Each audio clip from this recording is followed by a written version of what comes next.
Cassie Deputy with DeputyTribe.com. Today we're going to talk about baby food.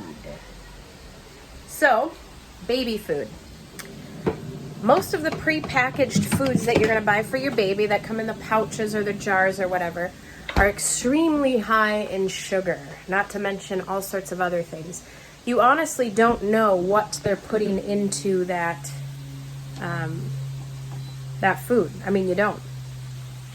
So babies need diets extremely high in fat. We know this because breast milk is very high in fat.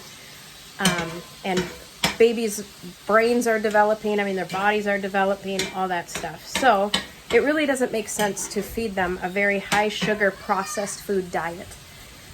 So one thing that's really easy to do is to make your own baby food. Now, we've approached this differently, I think, than most people do. It's really not that hard to make your own baby food. Come here, mommies. Come here. Babies can really eat the same exact food that you guys are eating for dinner. So if you're already eating a pretty healthy diet based in meats and good healthy fats and vegetables and things like that, I would suggest investing in either a food processor or an immersion blender, one of those wands. So like you can puree whatever you guys are eating for your baby. So for instance, tonight we're having tacos. So I have my organic grass-fed beef, some beans, I sauteed some veggies, I'm making some Mexican rice if my pressure cooker will ever let me cook it, with tomato sauce in it. Now babies don't do too well with tomato sauce, so I probably won't give her too much of this rice. I might. But basically, I just take whatever we're eating. Stir fry, soup, oatmeal. We don't really do oatmeal because I got a couple kids allergic to oats. But you take those foods and you just puree them and you give them to baby. The food pouch that I just showed you. So typically, I will spend like a day making a whole bunch of baby food. And what I do is I will make bone broth from the bones of our cow or chicken bones from chickens that I've cooked. And I'll boil them with some veggies and stuff and make a nice nutritious broth. And I'll use that broth to then kind of water down some of the like sweet potatoes or carrots or those types of things, squash.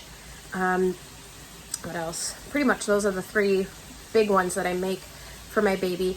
And I'll put the sweet potatoes and stuff in there with some of the bone broth, some salt because babies like flavor just as much as we do. Some different seasonings, puree it, freeze it. You can freeze it in ice cube trays. Let me show you this. You can freeze it in ice cube trays, and then you can pop these guys out and put them in a Ziploc. So here I have some liver that I made for Willow, and I just take a cube of the liver out, and I put it with some, sweet potatoes or squash. So here I have some sweet potatoes and bone broth thawing out for this week, and some squash with beef broth. And you'll put those in a thing. You could add a little bit of hot water, a little bit of whatever, or just let it thaw and feed it to your baby. It really doesn't take any more time than when you're normally cooking. So babies can eat beans. So if you're doing beans for dinner, you can just puree it and feed that to your baby. So I would really encourage you guys to steer away from the pre-made sugary food. Obviously, they're nice to have on hand and they're quick, but there's other quick things you can do too. Like, for instance, bananas. They're fresh, and you can simply squish them up or pre-chew them and give them to your baby, right? If you have, like I have all these old apples here in the fridge, I'm going to throw all these in my pressure cooker and cook them down into homemade applesauce, which has a lot more fiber and a lot less sugar. It doesn't have the absorbic acid, that type of stuff in it. So there's lots of different things you can do for your baby. Avocados are easy, and they can eat those raw. You just take it out, squish it up with a fork, and feed it to your baby. There's lots of different things, but I'm telling you guys, the immersion blender and whatever you're normally eating for dinner is sufficient enough. And then if you ever want to give your baby a bottle, so we give our baby water in a bottle when they start eating, or you can give them bone broth in a bottle. Just warm it up, add a little bit of salt and some garlic or whatever, or just plain bone broth if you made it with garlic and ginger and things like that. And your baby will love it, and she'll get all the good fats that she needs to start her gut and her brain and her development, or his. off to a great start. Another thing is if you don't have any egg allergies, another option is you can do egg yolks. So you can fry up the egg and give your baby just the yolks, not the whites.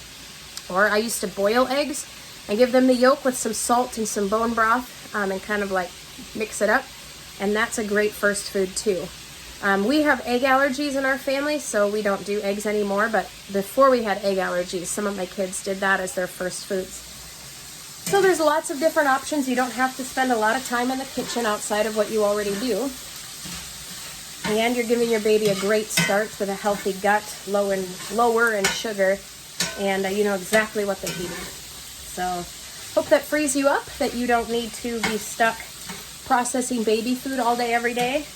And yeah, God bless.